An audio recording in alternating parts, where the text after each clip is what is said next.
So Richard, this is an incredible project. I've just been speaking to Africa, who's a waste collector.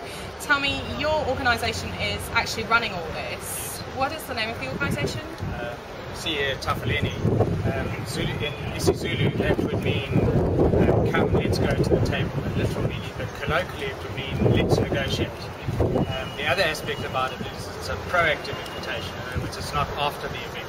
So for us it stands for inclusive urban planning, inclusive urban action for people who work informally. So this project's one of those, and what's also interesting about this project is that it's a local government project, it's an agency within local government who put up these pilot funds to intervene with the waste.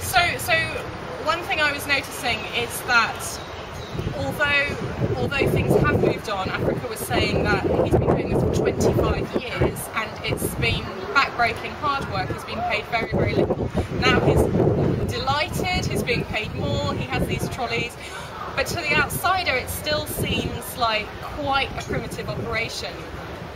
I think the whole aspect about urban inclusion is that it's a process. So one of our principles is that the dignified thing to do is to come alongside an activity that's already happening, and then with a light touch and being as responsive as you both perceive or you hear, how can you start to intervene with any sort of intervention that's actually going to improve the situation. Clearly the ideal would be something which is very different to what you're seeing here, but circumstances are, and we can never get into the heads and lives of people who actually have to do this about this work.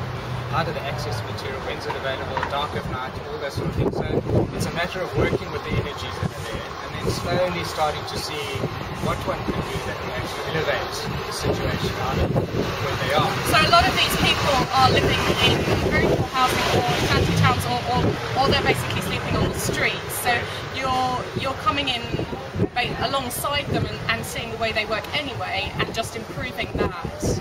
Yeah, and it's probably not just the word not just, because for us there's some significant things. For instance, a lot of these men, and it is the men because most of the women tend to more regular accommodation, it's the men who are rough sleepers. They've been suffering huge abuse from the local police in terms of being harassed at night, violent assaults and things like that. So we've intervened at very sort of human rights levels, just in terms of starting to claim their space in the city to be able to do that activity. So improving their livelihood. Correct. So some of the action appear simple, but they're significant in terms of how you actually start to protect the right to work. Now this is actually part of a much bigger project where waste pickers from around the world, Asia, Africa, Latin America, even parts of Eastern Europe, are coming together in an alliance. And what's happening is, instead of these people being very marginalised in society and finding that they're doing incredibly dangerous and difficult work, they're forming together in unions, becoming stronger and actually legitimising in the eyes of the government and nationally a very, very valuable role that they're performing in terms of recycling, in terms of job security for people who actually don't even have addresses quite often or identity papers. And one of the places which is really at the forefront of this is India, and I have with me Manisha, who's from Pune, who is leading a cooperative there. And tell me some of the steps that you've taken, Manisha, in Pune to get some of these very, very poor people in dangerous jobs a better livelihood. Yes, we started a union of waste pickers. We organized waste pickers into a union about 20 years ago called KKPK. And while we are working with this, we lobbied for their rights, we lobbied for identity. We fought with the municipality saying that we save you money, we save you crores and crores of rupees every year in recycling costs. So that's when we... Because one of the problems, as I understand it, is that governments are increasingly trying to modernise, trying to make these systems faster, which means they're taking away these very unsafe jobs, which sounds like a good thing, and mechanising the whole thing, but it leads to a lot of incineration. Yes. And it also leads to loss of livelihood. So how are you getting around that? We started a cooperative of waste pickers in 2008 and we got into a contract, a MOU with the municipality, but the municipality has authorized waste pickers to go door to door to collect waste. So that's much safer because you're working right at the source rather than I've seen these people who are literally crawling around the most deadly, dangerous. Yes, so it's better work conditions. It's better. They have direct access to the waste. They have more regular hours of work. They have a better livelihood.